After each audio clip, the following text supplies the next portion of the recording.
Well, good morning. My name's Louise Mathison and I'm the Director of Design Doctors Australia. So a little bit about me, my business experience. I have over 30 years of business and leadership experience.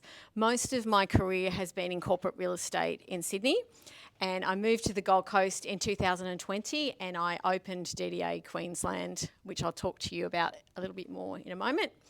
Next slide, please, Glenn. So this is my family. These are my beautiful girls, which I raised on my own for 16 years. So proud of them, they're amazing young women. Next slide. I'm also an author, and I published a book called Living My Best Single Mum Life 2 years ago. And it's filled and packed with lots of encouragement and inspiration for single mums, but also there's a lot in there for women in general. Next. So as I said, I'm the Director of Design Doctors Australia. We are a healthcare design and fit out business. We basically create beautiful medical spaces. So here's a couple of the projects that we've, can you go back one slide please? Thank you. A couple of the projects that we've been working on this year. We work with doctors of all specialties and allied health professionals. So there's a couple of projects, a couple more on the next slide.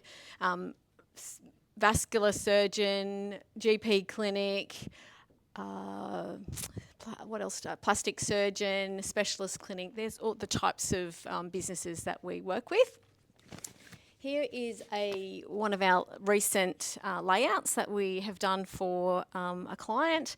So that's where we start. We create a space to show them how they can work in the space that they're looking at, whether they're about to lease something or buy something. So we provide that as a free service. Then we go to the next stage, which is design concept and interior design. Then we build and then we project manage the whole process.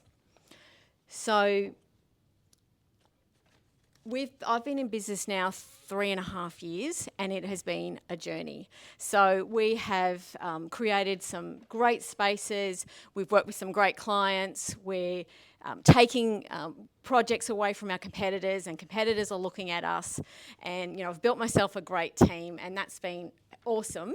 But people haven't seen the journey that I've been on to actually do that, and the pressure that I've been under and the stress that I've felt. And today I thought I'd like to talk about the power of positivity in business, because I have learnt the difference that makes to my business and to the people around me over the last 3.5 years. So positivity is quite incredible because it's focusing on the good and remaining hopeful even in the challenging situations. And so why is it so important? Well, what positivity does, it impacts our whole well-being, our mental health, our physical health. It reduces stress, it lowers levels of depression, and it builds a stronger immune system. So basically it builds resilience, helping us bounce back from setbacks. So as business people, we have to be aware that we have influence. So we influence. Who do we influence? Well, let's start with who we influence. Our colleagues, our employees, our clients, our customers, our contractors, and our partners. So positivity starts with us. Positivity is contagious. It starts with us, it flows over to the people that we work with. And when we have an optimistic attitude, we inspire and uplift those around us. So how do we influence? Can we go back? Sorry. With our words, our actions, and our attitude. So with our words, our words have power. I really believe that. With words, you can build people up or you can tear them down. We can instill hope or we can create worry, fear, or stress. Our actions, our behaviours, people are watching us, they're seeing what we're doing, they're seeing how we respond to situations. And our attitude, which is the silent influencer, because you don't have to say a word to be able to pass on a negative attitude to somebody else. And sometimes you meet someone or you walk into a room and you could just feel the negative vibes. So be aware as business people, we are influencing people every day, and we can do that in a positive way or a negative way with our words, actions, and attitude. All right, so where are we now? Positivity, the impact that it has on business. This may mean the difference, positivity may mean the difference between success and failure of your business. So a couple of years ago, or last year, I had a very difficult year in business. So a couple of our projects were just put on hold all of our projects were put on hold. And it meant that cash flow was non-existent for months and months. And it was the most stressful, one of the most challenging years of my life. And it was a constant battle to stay positive. And in fact, I failed at times. I felt like nothing was changing and I felt despair. And, you know, I started to think negative things. I started to say negative things. I went down that slope of stress and worry and anxiety and panic attacks. And that didn't change anything. And it was only when I started to shift my mindset from what was not happening to what could happen and the potential of the business. And that's when things started to change. And a couple of things that I did to do that and steps that I took. But the first one is practicing gratitude. So it's taking that time to reflect on what you're thankful for, and that can shift you from what's going wrong to what's going well.